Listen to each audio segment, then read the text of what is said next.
Good evening, friends. Welcome to week 2 of our celebration of running in Coconino County. If this is your first night joining us, just so you know, the whole reason why we're here is because we are celebrating the fact that Coconino Community College is starting a cross-country program. We're so incredibly excited about it. So excited, in fact, that we decided we were going to do this awesome webinar series where we are featuring the movers and the shakers of the running community, a few of them anyways. I know there's a lot more than that in Coconino County. And so we're super excited to have you join us tonight. We are in week 2. We've officially made it through. I'm going to call this the hump day of the 6 webinar series. So this is number 4. If you missed the other ones, we have recorded them and we are recording the one tonight. So we are putting it all in a YouTube series, and we'll just be adding on to it as we go. So you'll be able to go back and watch anything that you may have missed. So for an introduction, my name is Megan Remington. I am our community education coordinator here at Coconino Community College. I get to do all kinds of fun stuff. I get to host webinars.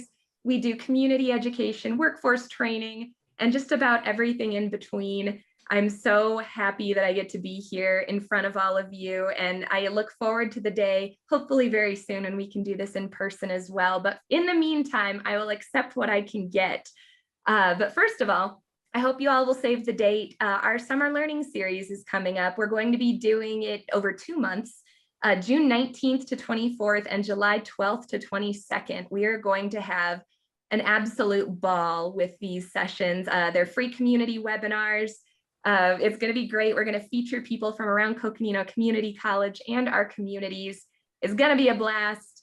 And if you've never been on a webinar before, make sure that you use the chat box to interact with us. We want this to be a community conversation. So if you have questions, you can either use the Q&A function, which is at the bottom of your screen. There's a little Q&A button you can push, or go into your chat box. And if you go to the chat, make sure that there's a little tiny drop down in that bottom right corner. You can select between all panelists or all panelists and attendees. So if you switch it over to the attendees, then that means everybody can see what you have to say. And that makes it a lot more fun because we can all engage a little bit more. And if you know anybody who still wants to register, registration will remain open until the end on Thursday. So I'll make sure that link gets sent out to everybody. And now it's my pleasure to introduce to you President Colleen Smith. She is joining us tonight after having a chance to take a little bit of a breather after a whirlwind of a spring semester. But we're so thrilled to have you with us tonight, Dr. Smith, to say a few words to everybody. Thank you, Megan. And I'm so sorry I missed the webinars last week. I mean, how can you not know that they were just amazing just by listening to Megan's enthusiasm? And that is so wonderful, Megan. Thank you for everything that you do in our community learning series. I am so excited to learn from Ben tonight and to listen to what he has to say, although Megan sent me something that says that that in his discussion about being an elite runner and coach, he's going to talk about what it takes to be an Olympic hopeful and how elite runners are as human as the rest of us. I'm sorry, but I don't believe that. I think elite runners are just amazing athletes. And so I think there must be something magic in there. I don't think they're quite human in the same way that we are. Anyway, so I'm thrilled to learn about this. And one little known secret is when I was quite young, it was my dream to run in the Olympics someday. And so it's just, it's going to be so exciting to hear you talk. I'd like to thank everybody for coming tonight and thank everybody for supporting our foray into college athletics. This is my 4th community college that I've had an opportunity to serve. And this is the first one that didn't have athletics. And so I've had a lot of experience with the NJCAA and athletics and really understanding and knowing what athletics can do for our students not just for the student athletes, but for other student supporters as well. So I'm very excited to learn from you tonight, Ben, and to hear what you have to say. And thank you, Megan, for setting us up and getting us going. Thank you so much, Dr. Smith. And now for our main event, Ben Rosario, welcome to our fun webinar series, and thank you so much for joining us tonight. Thank you for having me, Megan. Thank you, Dr. Smith. This is exciting for the whole community, I think, to have this program starting. I'm really thrilled. I heard about it years ago when the rumblings began that this was going to happen, and I knew that it would be very, very cool. And I see that Coach Hunt is on this webinar, and I'm excited for you, Craig. I think you're going to do a great job. Yeah, we are very excited, and you are the perfect person to have joining us to kick off this second week of webinars, because holy cow, dude, you like, when I was going through, and when we were talking earlier, I know you said that you don't like to toot your own horn, but I welcome you to toot your own horn right now, because, along with, you were an Olympic qualifier, the youngest Olympic qualifier in Olympic trials now. Trials. Okay. In 2004, you are a co-author on a book. You've literally planned massive events and run a store, and now you're a coach. And I mean, can you walk us through this life of yours and sort of where you got started and how you have kind of found yourself to where you are now? Sure, I can try. Yeah, when runners get asked the question, how did you get into running? A lot of times the answer is very similar, and so is mine. It's nothing crazy. I was fortunate enough to have a teacher in middle school, grade school, elementary school, whatever you want to call it. I went to a little Catholic school in St. Louis, Missouri. It was K through 8. And we had, back then running wasn't as popular as it is now. And we were just lucky to have a teacher. He was an 8th grade teacher that was into running. He ran races. He was a marathoner, and there wasn't really that many of them around at that time. This was pre Oprah Winfrey running the marathon. This is pre second running boom. And but he really believed in running and thought it was a great thing for kids. And he set up a little grade school track meet in the spring and a little grade school cross country meet in the fall. And so I participated in those as a 7th and 8th grader and really liked it. I think what happens is, as a kid, you gravitate toward what you're best at. And I loved sports, but I wasn't the best. I loved baseball and I wanted to be a St. Louis Cardinal, but I just wasn't good enough.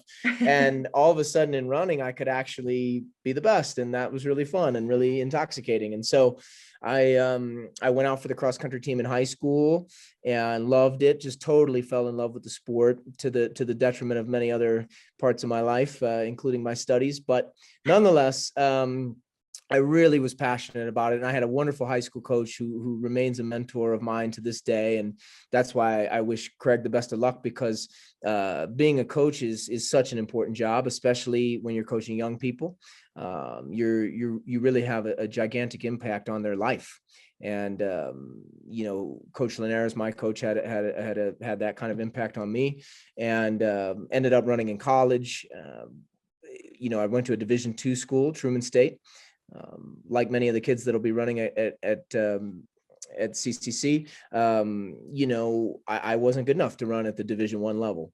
Maybe, I guess that's not completely true. I could have, but I wouldn't have got a scholarship. I would have left school in debt.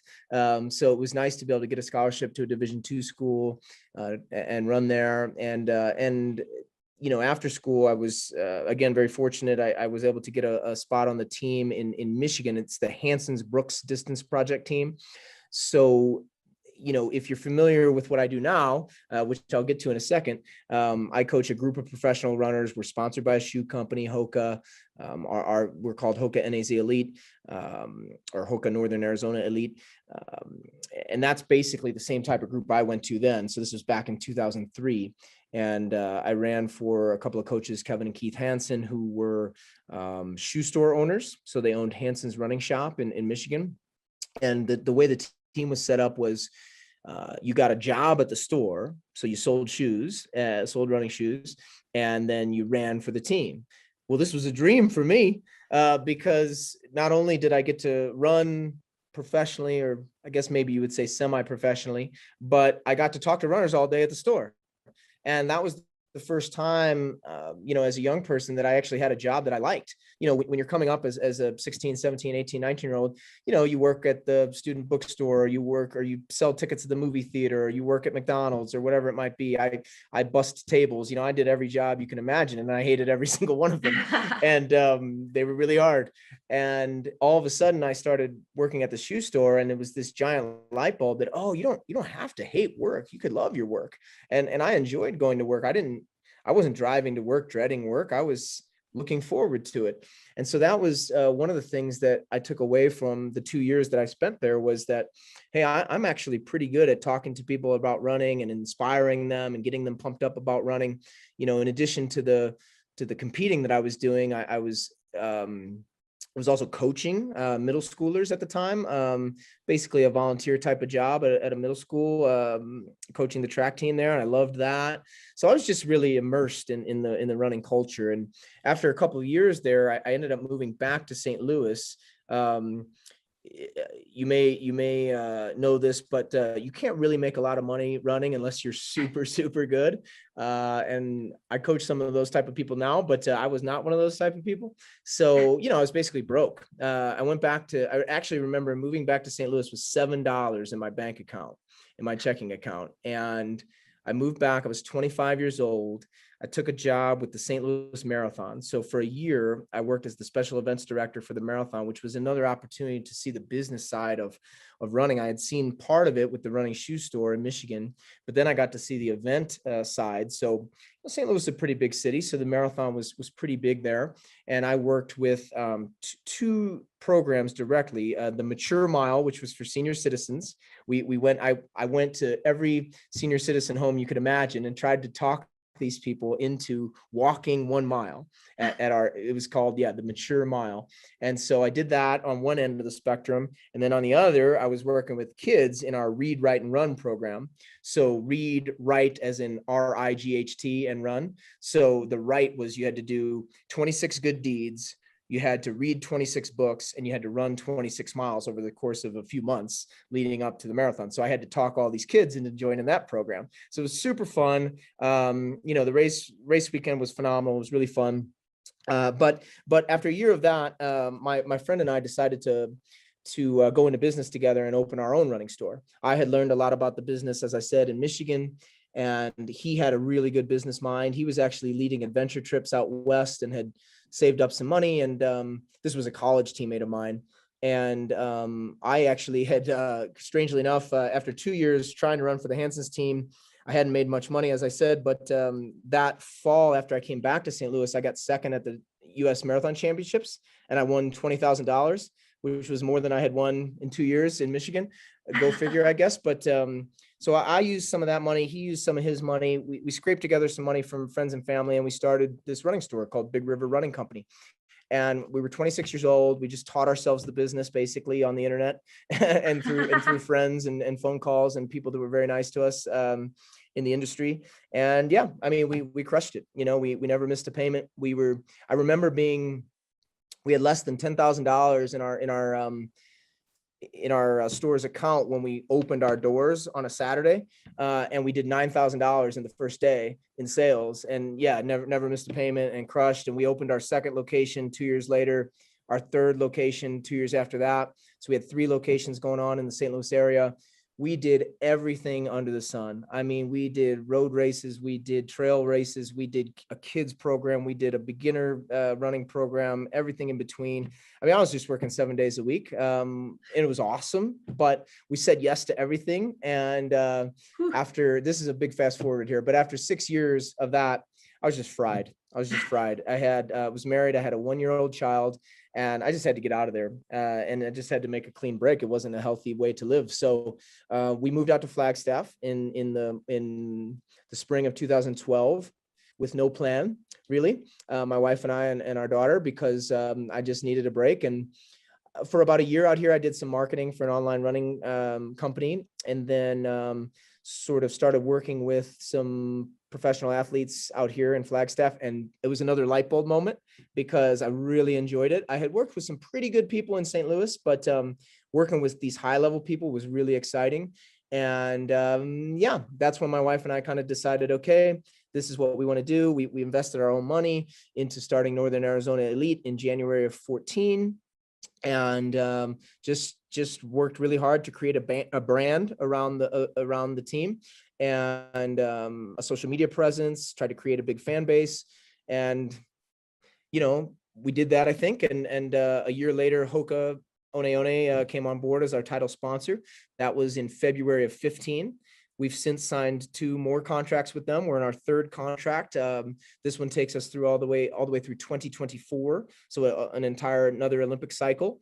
And we've had great success here in Flagstaff. We've had many, many national titles. Some of our athletes are some of the best runners in the United States. We also have international athletes. And you know some of these people probably, if you're here in town: Stephanie Bruce, Kellen Taylor, Scott Falble, Scott Smith. The list goes on, but perhaps our most famous moment, right over my right shoulder here, was at the Olympic trials marathon last February. Alafine Tuliamuk on our team, she won the Olympic trials marathon, which is a big deal. And so she will be our first Olympian this summer in Tokyo. So there you go. Holy cow. Did I That do is okay? incredible. Yeah. Whew, man, you really nailed. You've got the elevator speech down. I've got to give you credit. And clearly it's Flagstaff's major win to have you here, because you've done so much for our community. You do so much for your team. And so for the layman in the audience, tell us about what it means to be on an elite team like yours versus going it alone. What are the benefits to that? Yeah, sure. So the way the professional running world works in a nutshell is athletes come out of college, and if they're really good, so we're talking, some of the best handful of people in the NCAA in their event, whether it be the 5,000 meters, the 10,000 meters, the steeplechase, the 1,500 meters, the very best people in each event are sought after by the shoe companies. The shoe companies, I hate saying other brands' names, but I'll just do it real quick. So, you got your Hoka and your Asics and your Nike and your Saucony and your Brooks, these folks. It's very valuable to them to pay athletes as brand ambassadors, because these athletes then run the New York City Marathon, the Boston Marathon, Chicago Marathon. They run the biggest track meets in the world. They run the U.S. Olympic trials, the U.S. championships, things like this that are on television or on the web, and fans all over the country and all over the globe watch these races. And so you become these giant billboards for the shoe company. You're wearing their shoes, you're wearing their logo across your chest, and there's value in that. So what happens when you come out is you have a couple of options. If you're really good, you can sign an individual contract with these shoe companies, though that's happening less and less, or you can join one of the major teams in the United States. So that would be us. There's a couple teams in Portland. There's actually a couple teams here now in Flag.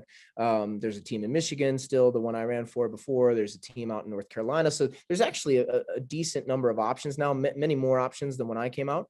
And actually, a person like me would never even get a spot now. There's just, running is so deep now and so good. It's really unbelievable. But that's what it is in a nutshell. And you sign a contract with that team and that shoe company, and yeah, you run for that team, and you try to accomplish all your hopes and dreams, or at least that's what we're trying to help them do.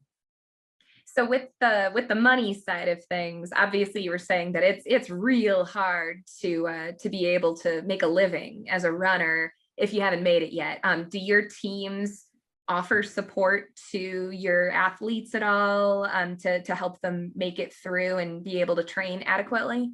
Yes, I mean, we're in a very fortunate situation. So all of our athletes have what you would call a base compensation, or maybe you would call a salary. They operate as independent contractors, so we call it a base compensation, and then they have a bonus program as well. So certain times, certain places, they get bonus money for those things. We provide health insurance. We provide strength and conditioning coaches. We provide massage and chiropractic care. We provide a sports psychologist or mental performance specialist, she's called. We try to be very comprehensive in our approach to preparation and our training, and in order to race the best we can. So yes, they're well taken care of. The very best athletes on the team make a very good living, and then the young people who are still developing them by, and that's how it goes. That's great. So someone who graduates from college, they decide they want to run for you. Where do they have to be? Oh, hang on. Is he there? We were doing so well too.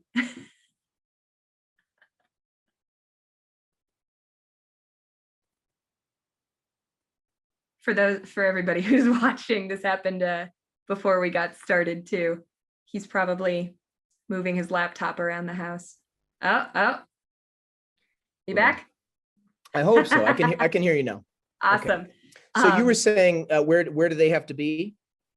Where do they have to be? I guess how would one try out, or I guess what are the criteria to even be considered to join an elite team with you or otherwise? Yeah, I mean, I think, it varies based on the team. So some of the teams, are really only looking for the NCAA Division I national champions. Other teams are looking for kind of the diamonds in the rough. We've kind of gotten to the point now where we're certainly looking for people who were in the top 5, top 10 in the NCAA at the Division I level. But I would say to you that, and this is the honest truth, that we've kind of learned over the years that we have a certain way we like to do things that we believe in. We're very culture oriented. We're very process oriented. We meet every day for practice. We're very structured and professional. We're also very community minded, not only locally with some of the things that we do, but also globally. We feel like we have a global fan base, and we owe that fan base a lot of transparency. Our vision statement is to train hard, race fearlessly, and share the journey, which means you need to be on social media. You need to be interacting with fans. You need to be willing to say yes to podcasts and interview requests like this. Yay. And if you're not into that kind of thing, that's totally fine, but you're just not for us. And we're not for you, and so that wouldn't make sense. You could be a national champion, but if you're not interested in those kind of things, you should probably find a group that doesn't focus on that as much as we do. And we've learned over the years to really examine that side of things before we, were to ever make any sort of offer to a person. We bring the athlete in, we let them hang around for a few days, go to practice, meet everybody, make sure that this feels like a possible home, because it's going to be your home. And so you got to be happy out here, and you got to be happy outside of running. Now, Flagstaff is our #1 recruiting tool because it's a beautiful place to live and to train. It's actually, and this is really true. If you don't know this, it's really one of the best places to train in the entire world for endurance athletes because of the elevation and because of the ability to drive down south in an hour and run at a lower elevation a lot faster and then come right back up. Because when you live up here, your body is forced to produce extra red blood cells, which increases your oxygen carrying capacity, which is very good for endurance athletes. So Flagstaff is probably our #1 recruiting tool, and I hope followed closely by our history of success. So on that note, so you were talking about kind of your expectations for your athletes and how you want them to be willing to get out there to engage and to be present with their communities. Do you feel like that's a culture that's shared by a lot of these elite organizations, or is that something that's specific to you? Because I noticed, I mean, you've done just about everything under the sun, and you've done it willingly, and you've done it with enthusiasm. And so it made me wonder, is this because this is who Ben Rosario is, and you are just sharing that vision, or is it something that you treated with a bit more purpose, where you understand that that is necessary for success on a local, national, international level? Yeah, I think it's definitely both. I mean, I certainly enjoy it. I enjoy being in front of people and spreading the word about running, if you will. I mean, obviously, from my background, you can tell that I've been doing that in one way, shape, or form since I was a young adult. So I certainly will be doing that one way or another my whole life, I think. But also, look, I really like business. I enjoy business. I feel like I have a knack for business, and from the business side, if you don't do that, you're not going to be valuable. Why would someone pay you? Why would a shoe company pay you if all you do is sit around and train and you never interact with your fans and you never choose to share your story, tell your story? This isn't the NBA. You know, in the NBA, you play 82 games a year and you have a microphone in your face after every single game. So bare minimum, you're doing 82 interviews a year. In the world of distance running, we only race a few times a year, really, each athlete. And so if you want to create a personal brand for yourself, you got to do it. Nobody's going to do it for you. You don't have the NBA machine behind you. And so you have to be active on social media. You have to not only say yes to interviews and podcasts and opportunities like this one, but you have to seek them out. You have to come up with ideas yourself and be creative. And I think the nice thing is with our group, you have myself and my wife and the older athletes on the team to sort of help you in that process and guide you through it. And that's, I think, an advantage if you're a young person coming to our group, is you're not just thrown to the wolves. We tell you, or tell you is the wrong word. Or the wrong phrase. We guide you through that process. And one thing we're trying to do is we're trying to make it fun for you. Like you say, I enjoy this, so it works together. Yes, it's a business decision, but I also enjoy it.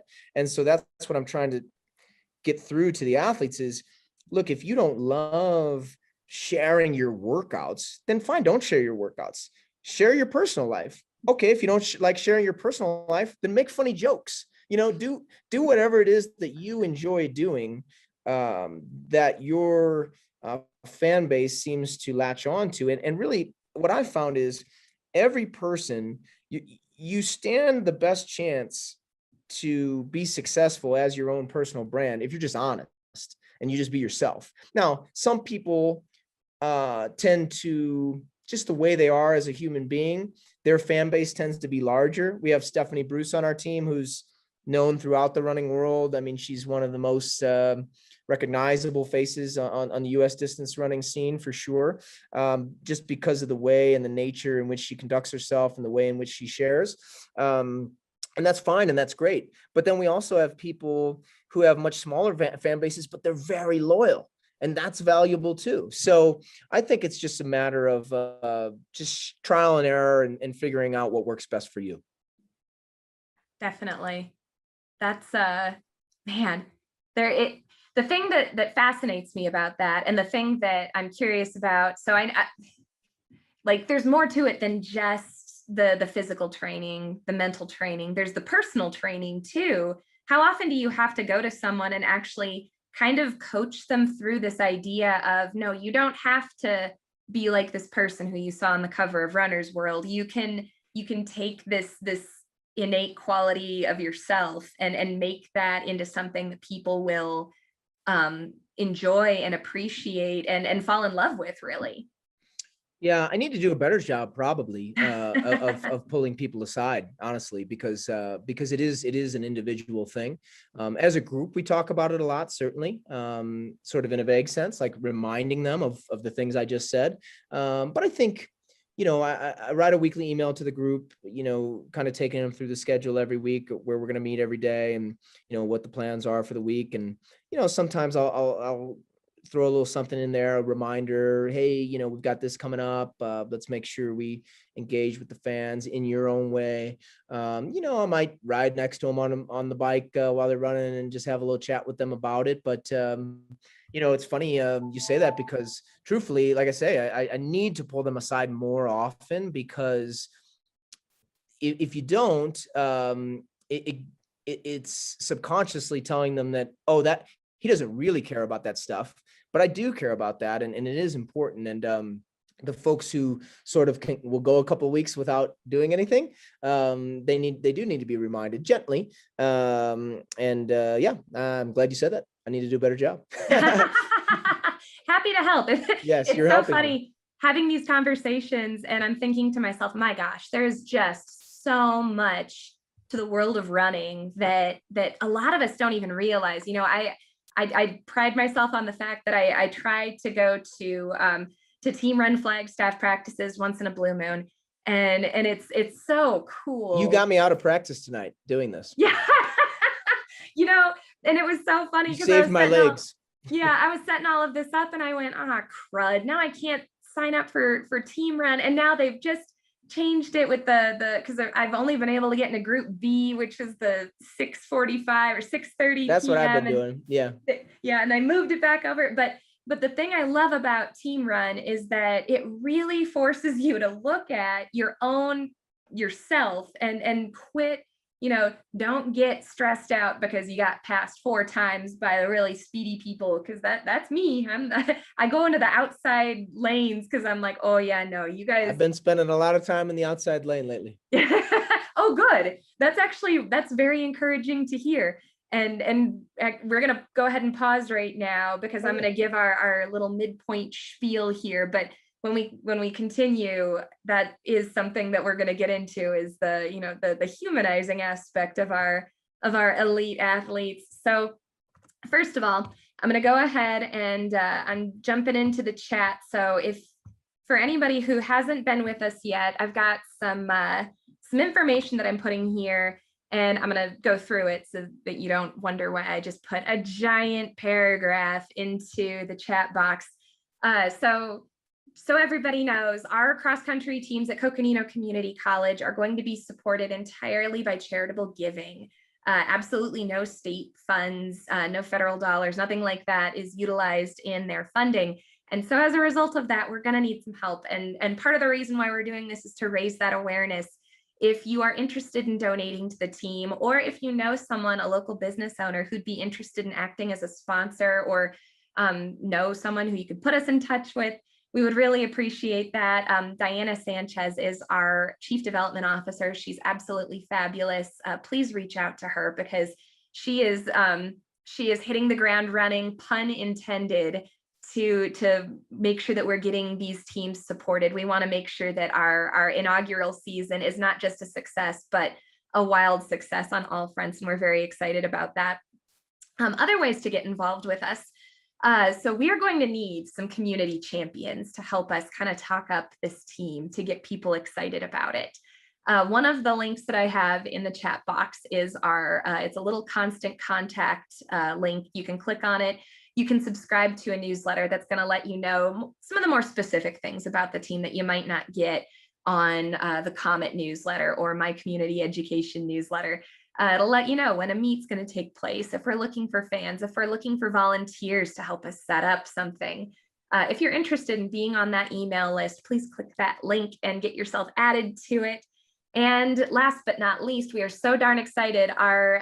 We officially have a web page for interested athletes to visit our website and submit an interest form. And I just realized I gave you guys Craig's email address on there. I'll go back through, or well, actually, since I'm talking, I'm terrible at multitasking. So what I'll do is I'll email everybody the link so that if you know an interested athlete who would like to get more information, figure out what we're looking for, I'll make sure I get that link out to you so you can share it.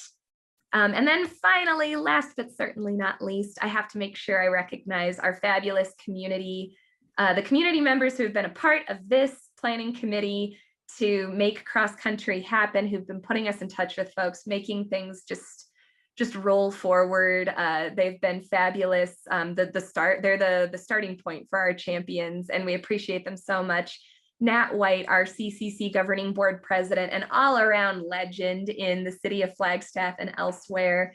Reggie Eccleston, who he's involved with NAU, he's involved with the high schools, played for the New England Patriots, which I did not know. Thank you, Nat, for telling me that, because that blew my mind. Doug Allen, who I know is on here with us tonight, our Flagstaff Sports Hall of Fame, incredible hockey player. If you ever Google him, he's got an awesome story. You'll have to look him up.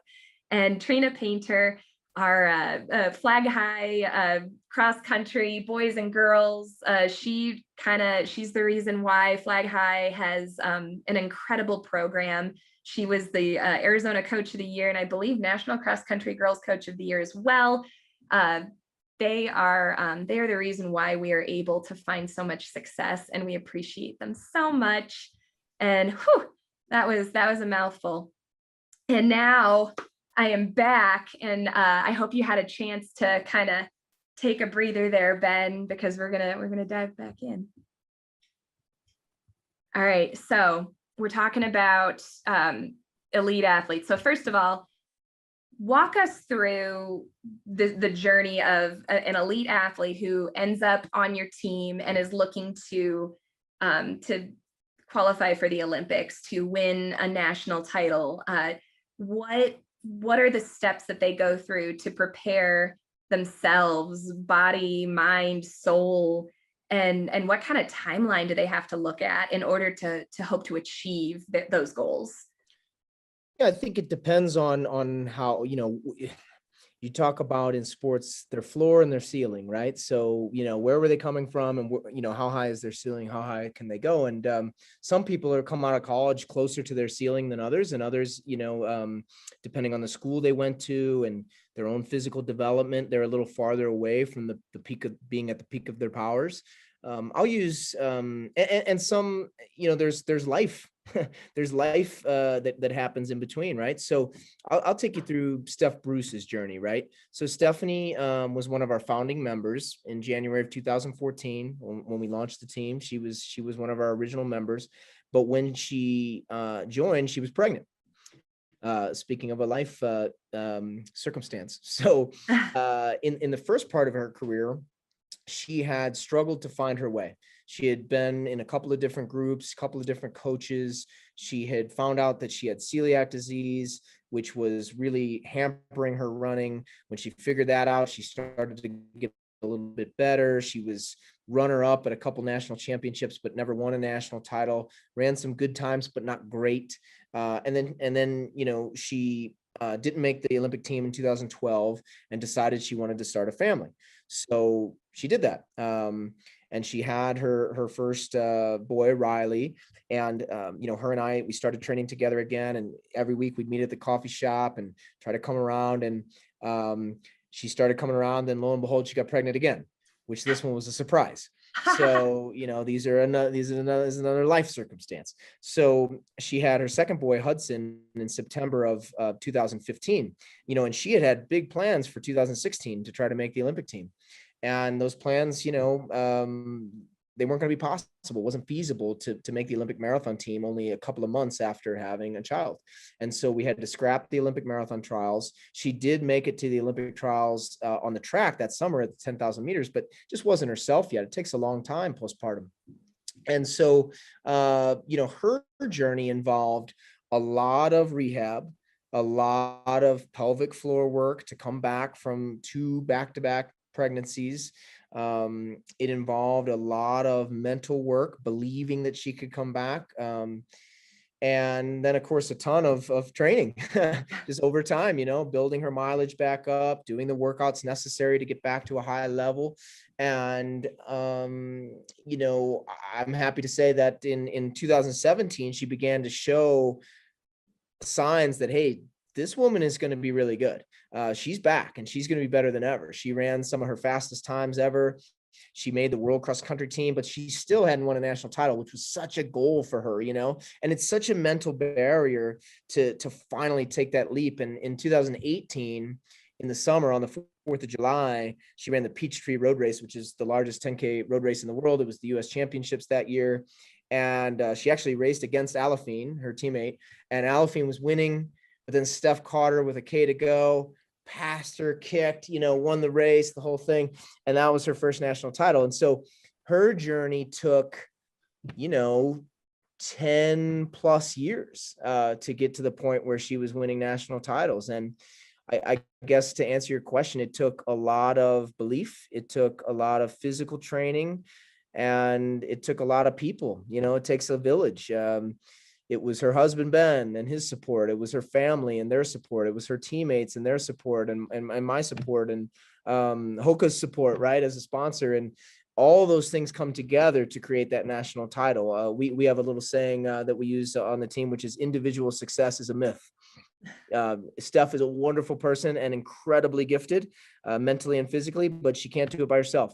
Nobody can. And so, we all feel a part of these successes. And when Alafine won the Olympic trials, which was, of course, a dream of hers, we all felt like we played a role in that. And that's the cool thing about being on a team. That is amazing. That's so exciting too. Do you have a particular story that that is the most profound to you as a coach for elite athletes in that way? Well, I have two. I'll say one on the male side and one on the female side. So on the male side, we had this race in Frankfurt, Germany, back in 2017, Frankfurt Marathon. So we had three male athletes running it. Two of them, Scott Smith and Scott Falbo, are still on the team now. And it was a windy day. And so it was like, oh man, are they going to run fast? And, we'll see. But they ran great. And a marathon is so emotional, and it's so, if if you've run one, and it's such an individual accomplishment to cross the line in this time that you've been dreaming of, and Scott Smith crossed the line in 2:12, which back then in 17 was a great time. Things keep getting faster and faster, but this was a really great time. And it was his PB by, over 2 minutes. And he crossed the line, and there's still a video of this, and he hits his watch and he looks at it and he smiles and immediately turns around and just opens his arms because Scott Falbo's coming in, and he finishes, 10, 15 seconds back, and they hug. And it was just so great because you would think that he would be just elated with himself and not even remembering or not even thinking of his teammates. But yeah, for a split second, he looked at his watch, and then boom, he was thinking about Scott. And that was so cool because that means that we're doing something right.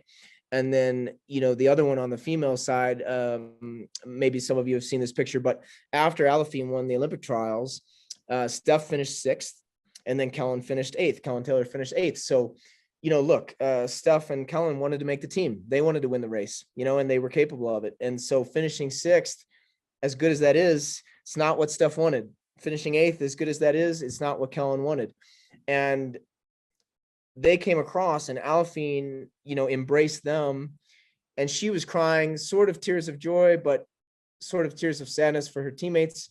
And they were crying, sort of, and I'm crying a little bit, but like sort of tears of joy for Alafine, but sort of tears of sadness for them. And it was this wonderful moment where, Alafine had such empathy for their situation, and they had so much joy, for her.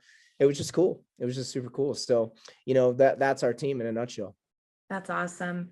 So you were kind of talking about, the mental game and how you need to achieve this ability to believe in yourself and believe that you can do something. And it's interesting to hear you tell the story of, I'm so sorry, the name of your athlete who had her pregnancies. Oh, Stephanie. Yeah. Yeah. So you were talking about Stephanie and how she had 2 pregnancies, and a lot of women would think after 2 pregnancies that, oh yeah, I'm done running. I clearly, this is it. And to find out that she actually was on the upward trajectory from there is incredible.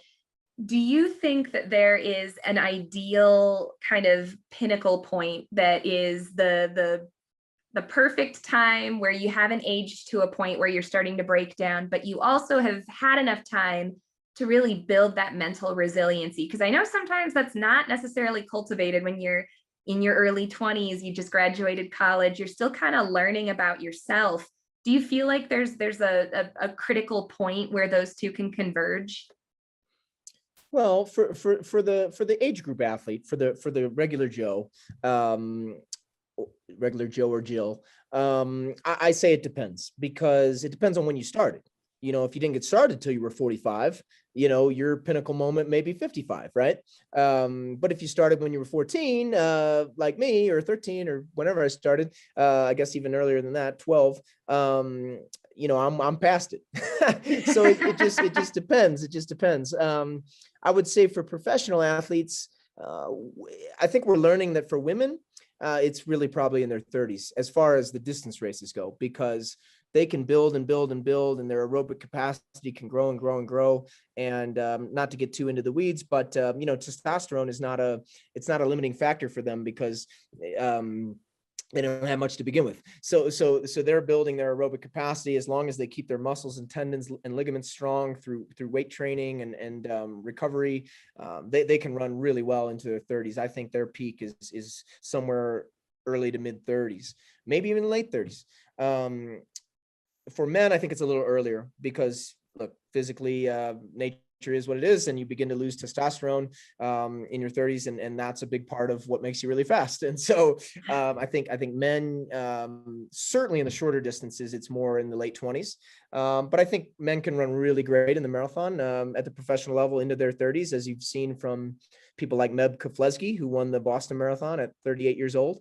So it can definitely be done, but I don't think Meb was going to be setting a PR in the mile at 38. You need a lot of power. You need a lot of power for those shorter distance races. So it just depends on the distance and your history as an athlete. And ultimately, what we're trying to do is to foster people along so that they can kind of meet that sweet spot right where you want to. We don't want to give them so much so early that they don't have anywhere to go. We want them to have long careers, and I think we've had a lot of success with people into their 30s.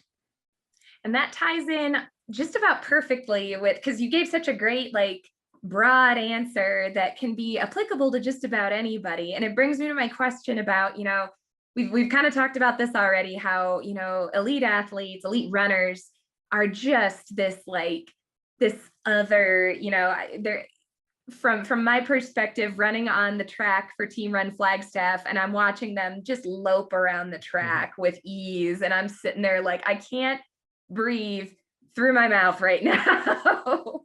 And I would love to hear your thoughts on how the journey that an elite runner goes through is similar to what someone running their first 5K might experience. Like how can we kind of bring those two experiences together? Yeah, it's been a passion of mine for many, many years, going back to owning the running stores, of explaining this, right? Because on one hand, you do want to put them on a pedestal. They are professional athletes in the same way that LeBron James is one of the very best basketball players in the world.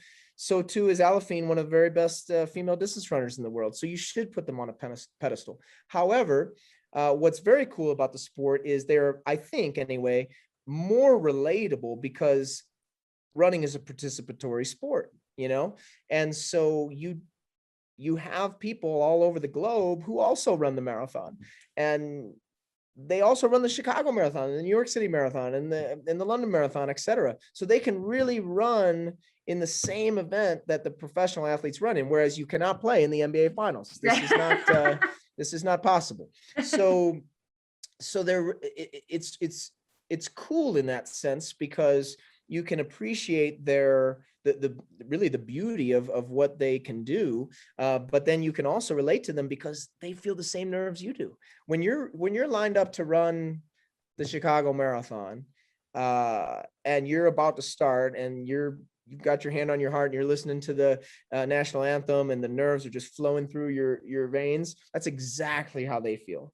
Exactly how they feel. And the same thing you're worried about, going out too fast, going out too slow, hitting your splits, it's the same thing they're worried about. It's unbelievably relatable in that way, and you can speak the same language, just at a different speed. I do love that. It makes me, what's the phrase that they say? It's even if you're the slowest person on the track, you're still faster than the person who never showed up, or something along those lines. And it really does, it makes a big difference, because in the end, when they call time and they tell us we can all stop, we're all hacking up a lung. Like, it just happens to be that the really speedy people were just another lap and a half ahead of me. But I mean, it's incredible though, that feeling of camaraderie. And I mean, I'm a very outgoing person. And it's Really? interesting because in team run, what was that? I said, really? No way. But at team run, I actually am not talkative at all. I barely talk to anybody. But even in the past 7 years that I've been going once every other month, I still can feel, I feel that companionship with everybody. And you just, it's hard to find that in other sports. I agree. It's a wonderful sport, and it's a life-changing sport. I've seen people's entire lives changed for the better through running, and that is pretty cool. It really is. And again, you're doing a fabulous job of giving me that perfect lead into my next question. I wanted to talk about your efforts in the community, the work that you do, both in coaching kiddos, and then I'm also really curious about your involvement with Hopi High School, because you guys do a fundraiser for their cross country team, and I'm curious about kind of how that all plays into your mission and your goals for your program. Yeah, well, like I said to you before we got on this call with everybody else, I just feel as if the sport has given a lot to me and to all of our athletes, right? So we have to get back to it. It's just simple. It's just simple as that. And when I came here, I wanted to learn about the community here, and I was very fascinated by the reservation, because that's just wasn't a thing where I lived in St. Louis. It just wasn't. I didn't know any Native Americans. I didn't know about reservations, that culture. I just didn't know anything about it, and I wanted to learn. So I was looking for ways for the team to be involved in the community. And I don't remember the exact first conversation, but I got to know a person named Wendy Lewis, wonderful human being who is Hopi and lives, actually doesn't live on the reservation, but lives out that way. Grew up on the reservation, was a runner, ran for Hopi High, single mom at the time, since remarried. But anyway, Wendy started teaching me. So Wendy was my conduit to the Hopi culture, and went out there, learned more, went on the tour, the whole deal, brought the team out there. We've since run with the team, done Q&As with the team, etc. And the fundraiser you're speaking of is near and dear to my heart. So I think we've done it for 4 years now. Maybe we didn't get to do it last year because of the pandemic, but for a number of years in a row, and we will do it again, hopefully this fall. We've hosted a trivia night, super fun, 10 rounds of general trivia. You pay $200 a table of 10, and all the money goes to the Hopi High School cross country team, every single dollar we raise.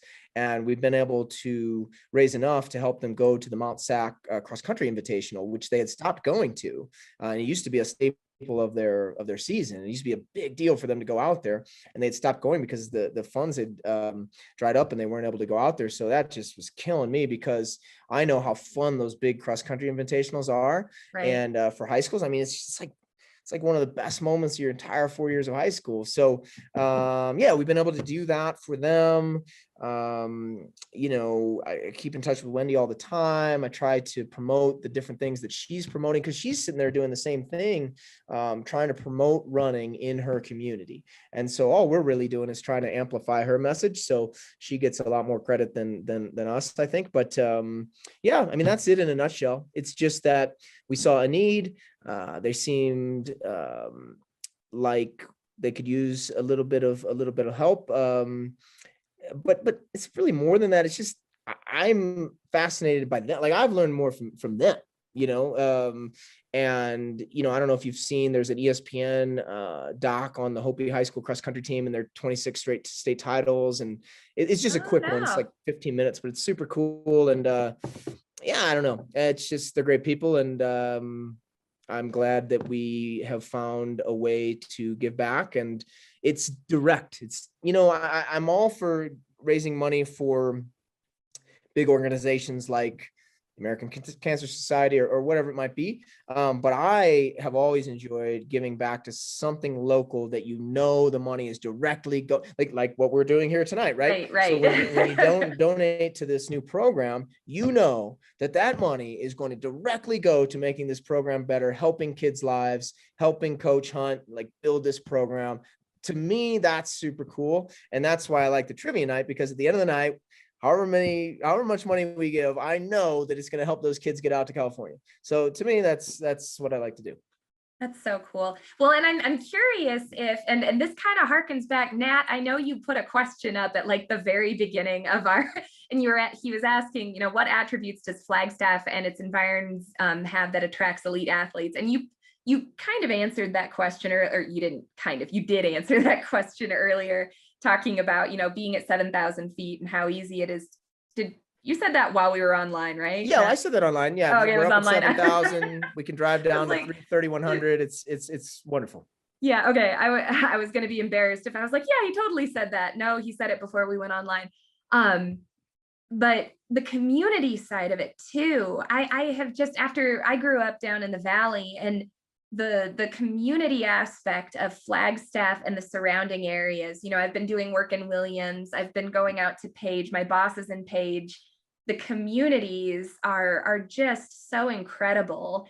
And that's really what we're so excited about too with this cross country team. And boy, we're just cresting perfectly into the 7:00 time zone.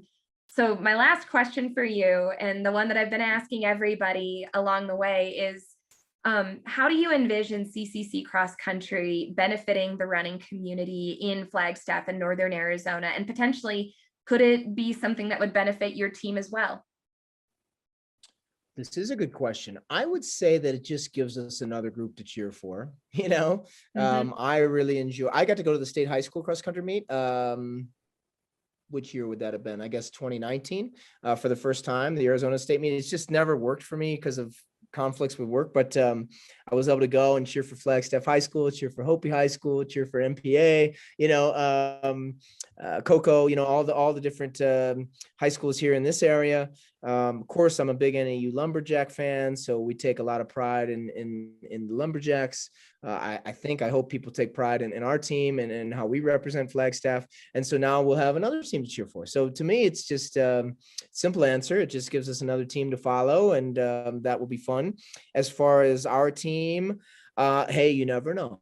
You never know. You never know. I mean, the cool thing about the community college system is that you can get an athlete that, for whatever reason, didn't find out in high school how good they could be, but they knew there was something there. And so they move on to this level that is sort of this in between, and boom, they figure it out, right? And they make a huge jump and they get way better. And then they transfer to, after they're done with their 2 years, they go to a 4-year institution like NAU, and they get even better. And I know this is true, and I know this can happen because Kellen Taylor on our team, who's one of our best athletes, one of the best runners in the U.S., an Olympic hopeful this summer in the 10,000 meters, went to Cloud Community College in Kansas, out of high school in Wisconsin, got better, got a scholarship to Wichita State, ended up becoming one of the best runners in the NCAA, was third in the indoor mile championships, became a professional runner, and now she's one of the best 10 U.S. marathoners of all time, and she runs for our team. And that kind of story could happen at CCC, and so, and I certainly hope it does, and that would benefit us. So there you go. Oh, heck yeah, that's awesome. And Doug, thank you for your comment in the Q&A. We will definitely look forward to cheering on not just our Comets, but the Northern Arizona elite team. And now I know to pay closer attention and clearly follow all of your athletes on Instagram at minimum, because I want to make sure that I'm cheering for all of our local teams and giving them the support they deserve.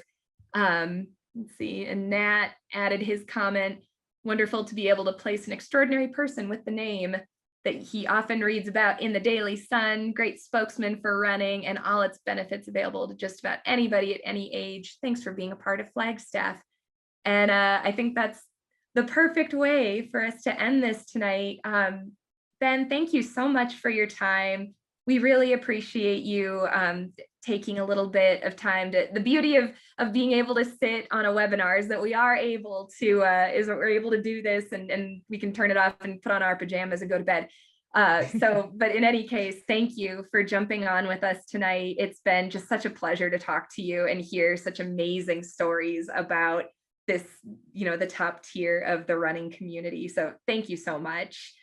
And thank you, Megan. Thanks for everybody for being here, and good luck. Good luck to everyone.